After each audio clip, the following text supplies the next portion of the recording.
Hey, hope you're having a good Tuesday. Thank you for joining me for today's 5 for 5. I was listening to a sermon podcast, and this preacher was talking about how the word disciple is used over 261 times in the New Testament. In the Gospels and in Acts, we read the word disciple over and over again. When Jesus calls his followers, he says, "Come follow me and I will make you fishers of men." But he calls them and he says, "Come and be my disciple."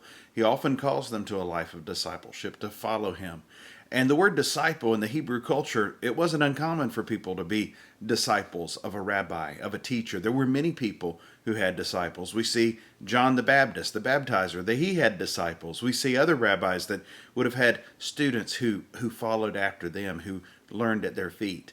And so Jesus had disciples, and he called people to be his disciples. The 12 apostles, of course, were the ones who were called out as disciples, specifically to lead the church into the next phase after Jesus would go back to heaven. So disciples was an important word, and this preacher was saying, well, maybe we should call ourselves disciples or apprentices, ones who follow Jesus, rather than just Christian. And his mindset, the reason he said this was because today, for many, a Christian is just a cultural term of, especially for those of us in the South, of just someone who has grown up just going to church, or someone who believes in God or believes in Jesus maybe, or someone who just doesn't dislike or disown their Christian faith, but they may not necessarily practice the ways of a disciple.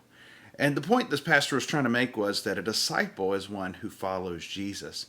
For me, I feel like there's really no way we can separate the two.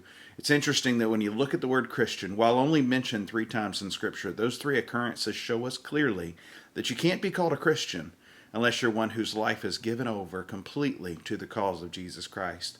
In Acts chapter 11, we see the first time it's used. Here, Barnabas brought Saul, now soon to be called Paul, to a place called Antioch. And here in Antioch, they led the believers in their faith, and they led many people to the faith.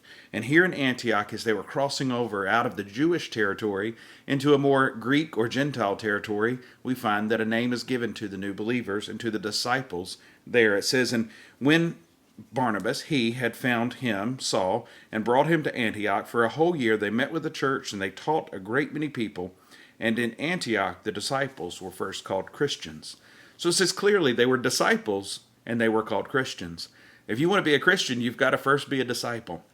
You've got to be an apprentice, one who is following Jesus and seeking to lead others as Jesus would call us to do, to make disciples, to lead others to become disciples who follow Jesus. The disciples were called Christians in Antioch, mostly by the world on the outside looking at them, who said they belonged to Christ. They saw something unique, something different about them, that when the world saw those disciples, they said, look, they're Christians. They're just like Christ, the one they preach, the one they teach, the one they follow with their whole life. Later in Acts chapter 26, Paul would be speaking and giving his testimony to Agrippa. And this man who was opposed to the faith, who was not a believer, this man would say to Paul, he would say, "In a short time, would you persuade me to be a Christian?"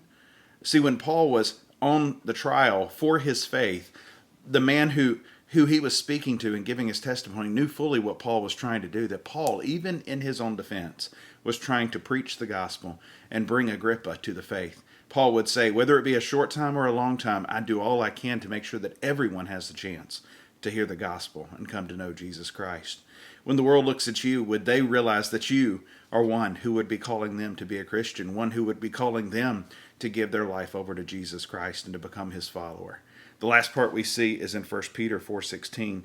Peter says, "If anyone suffers as a Christian, let him not be ashamed, but let him glorify God in that name." Peter's talking to a church that because they follow Jesus Christ, because these disciples, these believers, these ones who have given their life to Jesus Christ, as the world looks at them and says, look, they belong to Jesus Christ, they belong to Christ, those Christians, and they wanted to persecute them, Peter would say, be honored and take glory in the name of Christ and the opportunity to suffer for him. When people look at you, would they say that you're a Christian in name only? Or would they say that you're a Christian who's truly a disciple, a believer, and a follower of Jesus Christ? It makes all the difference in the world. A Christian in name only is not really a Christian at all, because the only way to be a Christ follower, the only way to be a Christian, is to truly be a disciple who follows Jesus every day. Take these words, jump into these passages. Hope you have a great day.